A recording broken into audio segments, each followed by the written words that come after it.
नमस्कार, TNI 24 में आपका स्वागत है। खबरों के साथ मैं हूं वर्षा सिंह और अब बढ़ते हैं आज की बड़ी खबर की ओर।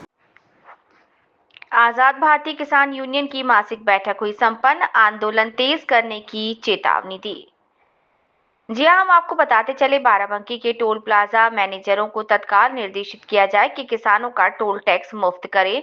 देवा ब्लॉक के अंतर्गत ग्राम पंचायत कासिमगंज, मुजीमपुर, पलटा, अटवटमऊ में ताड़ी की अवैध दुकान चलाकर व ताड़ी में नशीला पदार्थ मिलाकर लोगों को जान के साथ खिलवाड़ किया जा रहा है, जिसे तत्काल रोकने की कार्यवाही की जाए। शिव कुमार पुत्र लखपति ग्राम डिगवा, थाना कोतवाली, मोहम्मदपुर खला, जनपद बाराबंकी का निवासी है। प्रार्थी व विपक्षी आलम ने मिलकर बाग में आम की फसल खरीदी, जिसके बाद प्रार्थी पूर्णागिरी मेला चला गया और तभी इसका फायदा उठाकर विपक्षी आलम ने इस फसल को बेचकर फसल से हुए फायदे का 45,000 लेकर कहीं अन्यत्र चला गया। फोन पर बात करने पर ये पैसा मांगने पर धमकी दे रहा है, अतः कार्यवाही करने की कृपा करें। जिले पर जो गौशाला बनाए गए हैं वहां पर कोई व्यवस्था नहीं है, जानवर भूखे मर रहे हैं, अधिकारी सो रहे हैं। कब तक बेजान व लाचार जानवर की जान ली जाएगी? अतः उचित कार्यवाही करने का कष्ट करें। महोदय मीडिया प्रभारी जी को मैंने धन्यवाद देता हूं।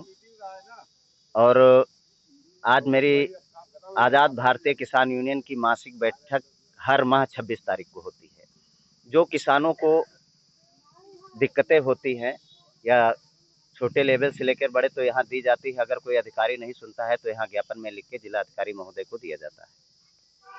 और मैंने अगली बार कई मुद्दे जिला अधिकारी महोदय को ज्ञापन से सूचना प्रदान किया, लेकिन उस पर कोई कार्रवाई नहीं हुई। जैसे कि पलटा, मुजीमपुर, अटवटमऊ, दासखंड, यहाँ नशीले पदार्थ बिक्री होती है जिनका कोई लाइसेंस नहीं है और उसमें टेबलेट डाल करके लोगों को नशे में ध्वस्त कर देते हैं, जिससे आगे की पीढ़ी बर्बाद हो, युवा पीढ़ी बर्बाद हो रही है। इस पर तो कोई विचार नहीं हुआ। और फिर एक ज्ञापन दिया था कि बाराबंकी टोल प्लाजा जो यहाँ किसान 1 किलोमीटर से बाजार को जाते हैं उनसे टोल टैक्स कर लिया जाता है, और एमपी विधायक या कोई मंत्री जा रहा है या उसका कोई कार्यकर्ता जा रहा है और भौकाल बनाए, उससे टोल टैक्स नहीं लिया जाता है। इसलिए किसानों से टोल टैक्स नहीं लिया जाए, अन्यथा अगर किसानों से टोल टैक्स लिया जाएगा तो आज़ाद भारतीय किसान यूनियन टोल प्लाजा पर धरना करने के लिए बाध्य हो जाएगी। और मेरे मुद्दे हैं गौशाला के। गौशाला कई बार दिया गया कि जो वहाँ सरकार के द्वारा चारा आता है, वहाँ के कार्यकर्ता या पदाधिकारी जो हैं वो बीच ही में खा के उसको गमन कर देते हैं।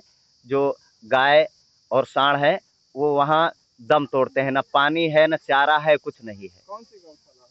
कोई भी गौशाला में आप बाराबंकी जिले में मैं कई गौशालों को जाकर निरीक्षण किया है, जो कि वहाँ कोई चारा पानी है ही नहीं। जब वहाँ पूछते हैं तो वो कहते हैं भैया सब पाते हैं, वहाँ कुछ है ही नहीं। आप अपनी प्यारी जनता को क्या संदेश देना चाहेंगे? हम सबसे पहले तो मीडिया बंधु को बहुत बहुत धन्यवाद देना चाहता हूं। और हमारे जिलाध्यक्ष ने पूरी बात को आपको बता ही दिया है। और जो जिलाध्यक्ष ने बताया है, इस मामले को लेकर जिलाधिकारी जो है इस बात पे जो कोई किसी कार्रवाई ठोस कार्रवाई नहीं करते हैं तो हमारी भारतीय किसान यूनियन जो आज़ाद भारतीय किसान यूनियन है ये धरने पर बाध्य होगी।